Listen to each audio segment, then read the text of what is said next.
Hello ladies and gentlemen, Top Hat Gaming Man here. Out of all the platforms that have been released over the years, I do not feel that any have ever received close to the amount of ridicule the Philips CDI seems to receive. There are hundreds of different gaming platforms out there that sold worse than the CDI, which certainly feature a worse range of games to their name too. So, with that said, is it not extremely unfair with regards to the amount of criticism the CDI receives? Personally, I think the hardware's failings are blown massively out of proportion, and the device is something you can have a lot of fun with if you know where to look. The internet echo chamber is a cruel mistress, and opinions on certain systems can often be batted about from person to person without them even ever trying out the platform for themselves. I, on the other hand, have owned a Philips CDI for a number of years and have tasted many of the forbidden fruits this machine has to offer. Today I am going to be joined by a range of guests who have grown an appreciation for Philips' gaming endeavour, and together we are going to explore whether or not you have been lied to about the Philips CDI. Yeah! My name is Jahel from the Wrestling with Gaming channel, and when Top Hat Gaming Man, a fellow professional wrestler, a fellow Renaissance man, a fellow man of culture asked me to talk about the CDI, I knew exactly what I had to do. I went down to my wine cellar, I grabbed the most expensive bottle of wine I own, poured it out, drank it, then I got the cheapest bottle of wine I have and poured another glass so that I could get into the proper mindset required to discuss the majesty that is the Philips CDI. I first got my CDI about 3 years ago. Now before that, like many of you, I first heard about it when AVGN did his video about the CDI, but I understand that AVGN is satirical in nature, so I gave the CDI a chance. And then I learned what it really means to be a gamer. Do I feel the CDI deserves the hate that it gets? No, of course not. It's one of those things, until you've seen a sunset from the beach yourself, you don't understand how beautiful it is. That's what it's like to play the Philips CDI. Now, what makes the CDI special to me? Well, first of all, it does have an amazing library of games. Does it have a few bad apples? Of course. Name a console that doesn't. But where the CDI really stands out is with full motion video games. When you play a game like Thunder in Paradise, which coincidentally is probably my favorite game on the CDI. The video looks amazing. When I stream this game, people ask if I've converted my CDI or done some kind of mod on it. No, it's just its natural, beautiful state. Now besides Thunder in Paradise, there's some other great titles on there. I already mentioned Hotel Mario. It's a really fun puzzle game, great controls. The artwork is actually great. There's other great games on there. Burn Cycle, there's a great version of Seventh Guest. You have Chaos Control, Mutant Rampage Body Slam. There's a lot of good stuff on there. Now, would I recommend the CDI to others? Would you recommend Oxygen to others? Of course, I would recommend the CDI to others. You know, the only thing that could have made the CDI more successful, the one mistake, because there's only one mistake that Philips made when making this beautiful piece of machinery, is that they should have shipped it with the 3-button Genesis-style gamepad. But besides that, they did everything perfect. First of all, this thing is bigger than a VCR, so you've got that going for it. It has a giant on-off button, so you've got that. And what everybody wants, your Player 2 port in the back of the CDI, not the front, near the other player port. You know, just really avant-garde console making here. So in closing, I love the CDI. It is the perfect kiss. It's the missing color on a rainbow. It's a warm breeze on a no, it's a cool breeze on a warm summer day. And I love it. Please subscribe to my channel. As tongue-in-cheek as that clip from Wrestling with Gaming was, his comedic, overinflated opinion offered on the Philips CDI still offered the same amount of truth to it as the angry video game nerd's negative video did on the device. Prior to AVGN's video, which was originally published in 2008, the system had already garnered comedic attention in the form of an entertainment medium known as YouTube poop. A YouTube poop is a type of video mashup created by editing pre-existing media sources for humorous, profane, annoying, confusing, shocking or dramatic purposes. The ridiculous full-motion videos filled with crude animations and poor voice acting within Hotel Mario and the CDI Zelda games provided the perfect assets for creators when making such videos.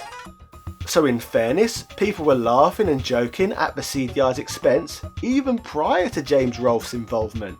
The fact that Philips were given permission to use two of the most famous intellectual properties in all of gaming, yet featured them both in some of the most hammy animated cutscenes in human history, has permanently cemented the Philips CDI as an important part of meme culture. As fantastic of a creator that James Rolfe is, he is not solely responsible for the platform's ridicule. I seriously doubt the Philips CDI would have had the same level of infamy today if it did not feature the games with the Nintendo licenses involved. Hotel Mario and the Zelda games allure have even drawn coverage from creators who would usually never go near non-mainstream hardware, as Mario and Zelda is somewhat of a draw no matter what system the games appear on. This has led creators like Peanut Butter Gamer, The Completionist, and the Game Grumps to play with the system, all creators who normally do not give a toss about anything that appears in the system that is not extremely mainstream, as it would simply not generate for them the same amount of ad revenue. Just try to imagine these lot playing on something like the Casio PV1000 or the Gakken Compact Vision TV Boy. This simply would never happen. These creators are more about making money from memes rather than presenting any picture of gaming history, which there is nothing wrong with, just not great content to watch when you're going to base an opinion on a system's quality. So, as mentioned earlier in the video, there are literally hundreds of game consoles out there that are a lot worse than the Philips CDI, but most of them fail to grab the attention of the mainstream or influencers with large followings, as they do not feature Nintendo games of their own. Mario and Zelda are, in my opinion, the main reason that the system is considered such a joke today. Is the system one of the greatest gaming platforms ever made? Well, certainly not, but neither could you ever consider sticking it in one of the worst of all time lists either, a crime perpetuated regularly by morons who work for websites like BuzzFeed or Watch Mojo. Yuck. The sort of people who neither have an interest for gaming nor a creative bone in their body for that sort of content. If you're placing the CDI in a top 10 worst ever console list, you are simply continuing to feed into a lie for the sake of poorly researched extra ad revenue. In fact, come to think of it, the fact that the CDI is placed in a list alongside games consoles in itself is pretty stupid and ill-informed. The platform was released all the way back in 1991 as a family entertainment product, and Philips at first went as far as to avoid mentioning video games altogether, as the system was not really positioned, equipped, or even intended to compete against games consoles. Most of the device's early releases were educational software, music, and self-improvement titles. Sure, there were a few games here and there, but most were just adaptations of board games, like Connect 4 for example. The concept of an all-in-one entertainment system in 1991 failed to properly catch on though, and as poorly as the CDI performed, it was actually the most successful of all the products created in this style.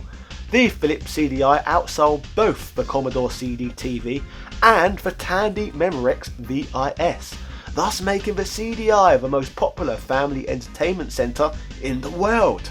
Sadly though, sales for the Philips CDI were still far below what Philips had wanted, due to the rising popularity of cheap low-end PCs which could do everything the CDI could do and more. What Philips had identified through all of this was that the best-selling software for the system was the games.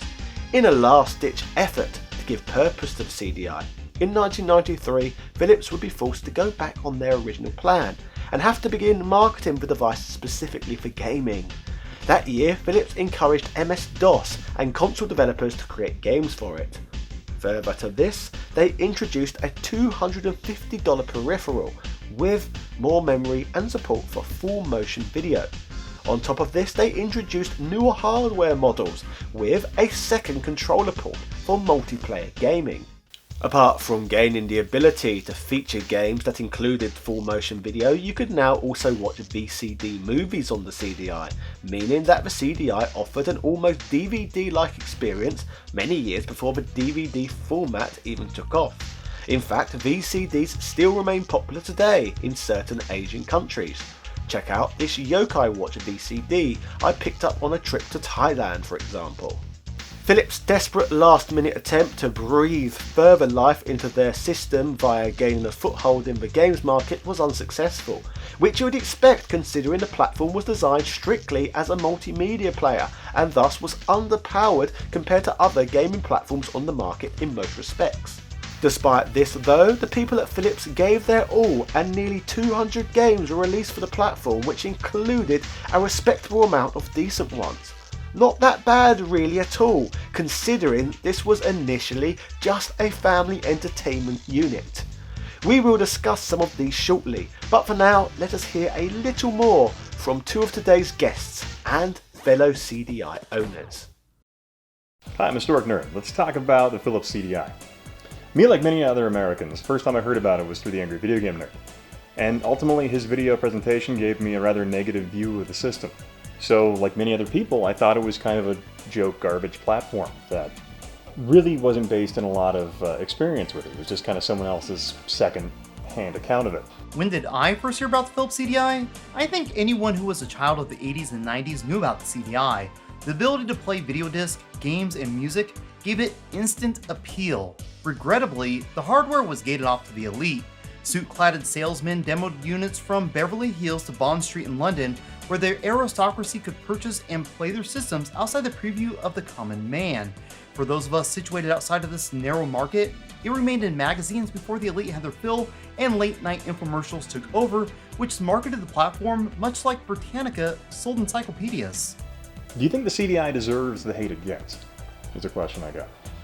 No, it really doesn't deserve the hate it gets. That's because the CDI is a misunderstood platform.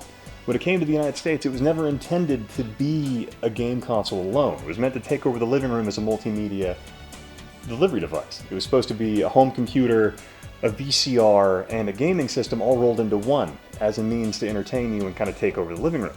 And that's how Philips wanted you to experience it. And unfortunately, the CDI falls into this camp where, because AVGN made a video about it that was incredibly scathing and negative, that has influenced a lot of people's popular opinion about it. And it's kind of not really deserved, because the system really it never meant itself to be an exclusive game console. It was meant to be a lot of other things.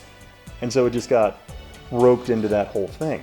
Do I think the CDI deserves the hate that it gets? I think we need to look at the source of this hate. A mix of bad media and deep misunderstandings about what Philips was trying to do doesn't do it service. It doesn't help that the most well-known games are also some of the worst on the console. The system has a number of quality exclusive titles such as Pinball, and a place in history unique to the story of home gaming, but I'll get to that in a moment. What makes the CDI special to me? And that to me has to do with the fact the CDI is a true underdog. Despite the fact Philips spent $1 billion marketing and selling it, it still was an underdog because it just wasn't understood when it came out. It's still not really understood now. But it tried to do a lot of things at the time that was relatively unheard of. It wanted to be a lot of things, and even in 1996 it was offering internet connectivity. There are a number of things that people don't realize about Philips and the CDI that make it unique above all other consoles ever released. At the top of this rather long list is one tidbit that stands out above any other. Philips' system was supported from 91 until 1998. Of the nearly 200 games released on the platform, only 14 were funded or published by someone other than Philips. Was the CDI a failure? I guess that depends on how you define failure. Yes, Philips lost $1 billion in supporting the hardware, but they also supported it for 7 years with a massive library to choose from. This is customer support on a level we've never seen before or since. So while it didn't turn a profit, The system was a win in my mind for the underlying long-term, unwavering support given to it by Philips. And a lot of that has to do with the CDI was a failed marketing pitch in a lot of respects. It just didn't know what it wanted to be, so marketing didn't know how to sell it, they didn't know how to push it to people. And so consumers just were confused by the product in general and kind of passed it up. And another big hampering to the CDI was the fact that when it came to market, it was over $700, which automatically moved it into the hi-fi appliance arena, which a lot of people just can't do. So it moved it out of the general consumers and into the hands of, people who had more money than they really knew what to do with.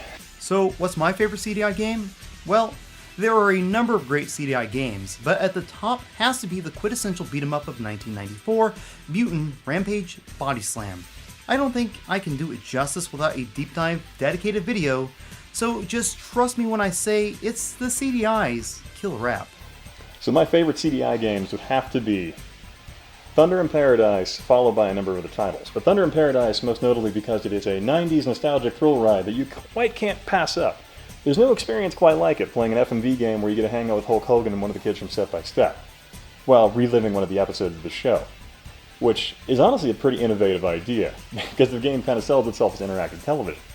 Which really, when you think about it, and the Philips CDI and what it intended to be, is it didn't want to be just a game console, it wanted to be a lot of other things. So that game right there personifies what the Philips CDI was trying to be, and that was a multimedia entertainment device that extended beyond that.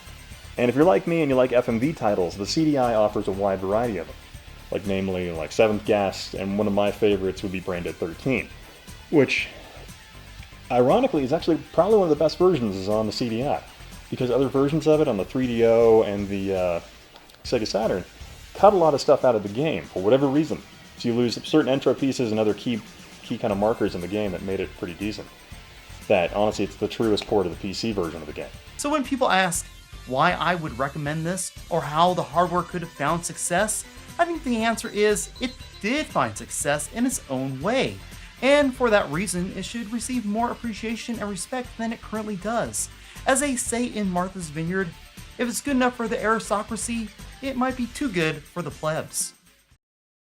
In the 1980s, the world was astonished when Dragon's Lair hit the arcades, a fantastic game from Manish that ran using Laserdisc technology. At the dawn of the 90s, the Philips CDI offered users the chance to experience this game's sequel in all its FMV glory. This was not the sort of experience you could have had on your Super Nintendo, ladies and gentlemen. However, CDI owners on the other hand had the optimum system for this type of game. Speaking of the most famous FMV games of the 80s, the Philips CDI also let consumers take Space Ace home, another game that years prior was only available to play in the arcades via the use of the Laserdisc storage medium. Jenovi touched on Mutant Rampage Body Slam earlier in the video, and I think it is worth touching on once again, with a little bit of a more serious tone. Beat-em-ups may not be a gaming genre the CDI is optimised for, however, the game still offers a playable experience that is different from anything else on the system. Once again, the game also offers FMV extras for entertainment which comes straight from the hammy animation studio that created the Hotel Mario and Zelda ones, so this one is worth a look at for several reasons. The system also offers a version of Tetris that features relaxing music and some beautiful backgrounds. The game is literally just Tetris, but Tetris is one of the greatest games of all time, so a welcome addition to any system's library. Once again, not a typical genre for the platform, but The Apprentice is a decent little exclusive platformer for the CDI, and one that is certainly worth a play. The feel and aesthetics all feel very Mcree, which is a surprise to be sure, but a welcome one. Light gun arcade FMV games can also be experienced on the system, including another arcade favourite, Mad Dog Mcree. There is legitimate depth to the CDI's library, and this is crazy really that it seems to never be acknowledged.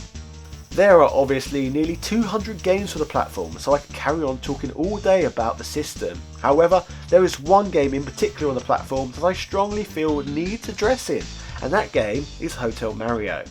Like the Philips CDI itself, I feel that the game Hotel Mario itself receives an unfair level of criticism. outside of the cutscenes that are now a staple of meme culture, there is a truly decent little game underneath, and one in which I find myself going back to play for hours on end, time and time again. Apart from the cutscenes, the game also seems to be unfairly maligned due to it not being a traditional Mario game, and being an entirely different kind of game completely. With regards to this though, should games like Mario vs Donkey Kong not receive the same level of hate for the same reason?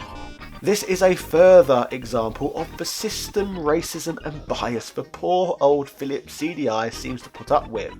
The game is a single screen puzzle video game with a huge amount of levels. For a puzzle game, this title is absolutely massive, and is a game so large I have yet to ever manage to successfully play it through it, despite having an affinity for this game. The title is fun, features fantastic music, tight controls, varied levels, and even nabbed some decent review scores on release. This is a game that has literally had its reputation destroyed by meme culture, simply due to featuring subjectively bad animated cutscenes. That's the internet for you, eh?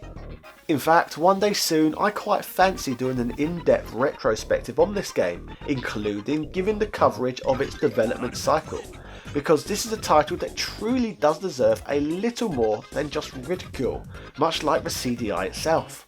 All in all, the CDI features a decent library of games, particularly within the FMV department. Few systems can even compete with the platform in that area. For these reasons alone, it is a crime and a travesty that the device is featured in so many top 10 worst console of all time lists, especially when you consider there are dozens upon dozens out there that arguably received no good games in their libraries at all, and many of which saw less than 10 games released on them in the first place. It is beyond unfair the treatment this system receives, especially when you consider it was never designed to be a games console to begin with, yet it outperforms and has a better library of games than many pure games consoles I have covered on this channel before.